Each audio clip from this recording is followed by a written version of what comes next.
What's going on, guys? Thank you guys for tapping back in with me. For any new subscribers, go ahead and hit that like button and go ahead and hit that subscribe button. It helps us out a lot.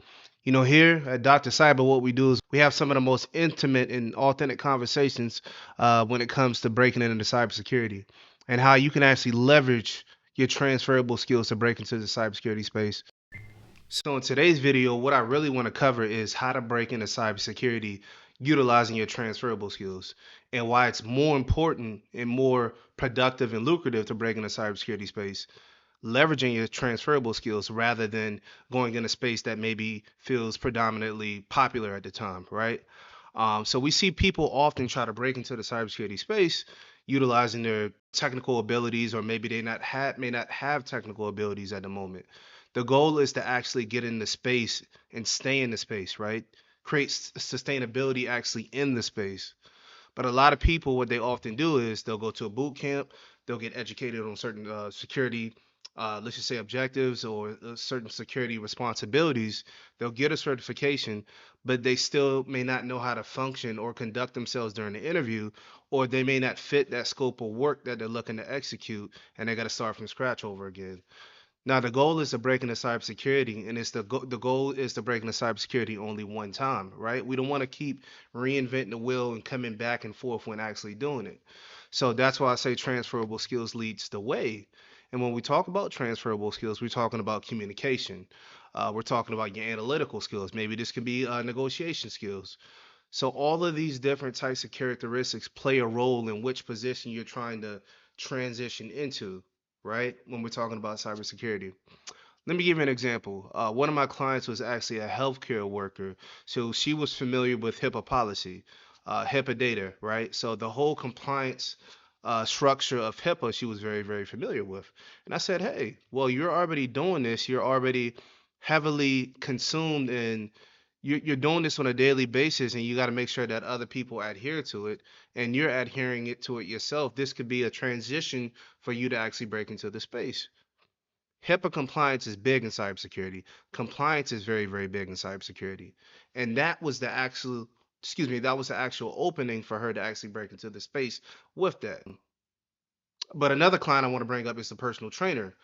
This is a little bit more detailed, and I can provide a little bit more in-depth examples in terms of this. So the personal trainer, he was looking to break into cybersecurity, and instead of him taking the traditional route of going to a boot camp and getting a certification and them just placing him in a technical role, the goal for me was to really just figure out what his existing skill set was, right? So we can leverage that and help him break into the space utilizing that existing skill set. And when we talk about existing skill sets, we talk about soft skills, we talk about transferable skills, right? So if you're a successful personal trainer, which he was I think regional sales leader or something like that.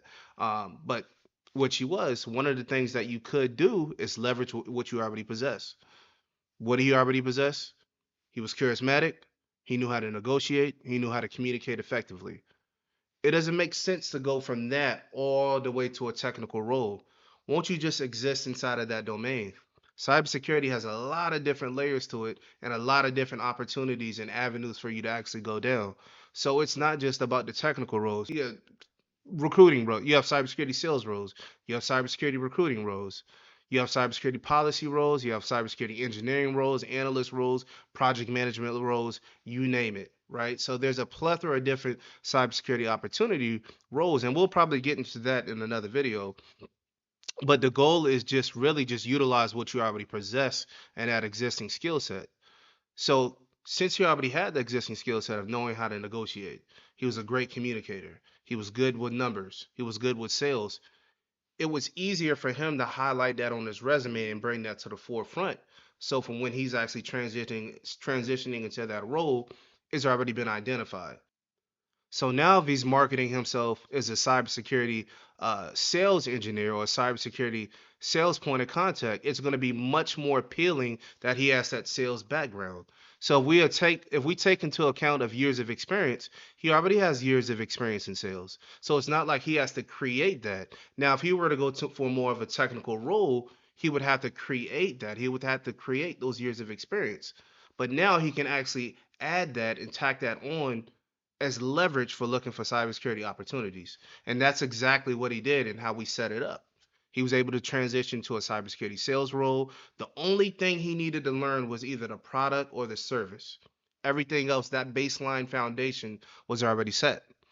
And that's really the benefit of really transitioning to cybersecurity, leveraging your transferable skills.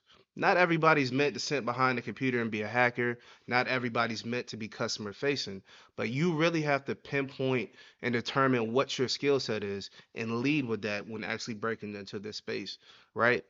There's people that have went to more technical role when maybe their skill set or the best part of them was communication. Maybe they're very, very personable. Maybe they were an extrovert, but they really didn't lead with that, or they really didn't leverage with that, breaking into the space. So they took a back seat and had more of a technical role, right?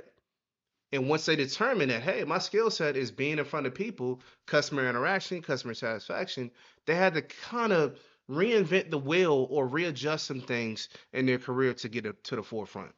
The goal is if you break in accurately right now, you can stay there and you can continue to grow, continue to scale.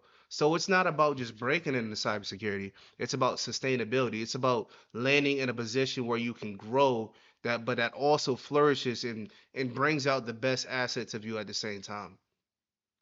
In terms of that, and I really just think leading with your transferable skills is going to lead the way. It's going to be in a long, it's a long game. Cybersecurity is a long game when it comes to this. It's not about just landing a position and staying at that same position for 15 years. Those days are gone in terms of that. It's about creating leverage. It's about landing in a position that's sustainable where you can sit and where you can grow. So next time you think about breaking into the cybersecurity space or applying for a position that really doesn't fit your skill set, really think twice about it. Getting to cybersecurity is very, very lucrative, but you want to make sure you get there and you stay there and you're productive while you're there. So lead with your transferable skills. I really hope that this blessed somebody today. Go ahead and tap in with me. Go ahead and hit that subscribe button, that like button if you're new here once again. I'll catch you guys on the next video. All right. Have a blessed one. Peace.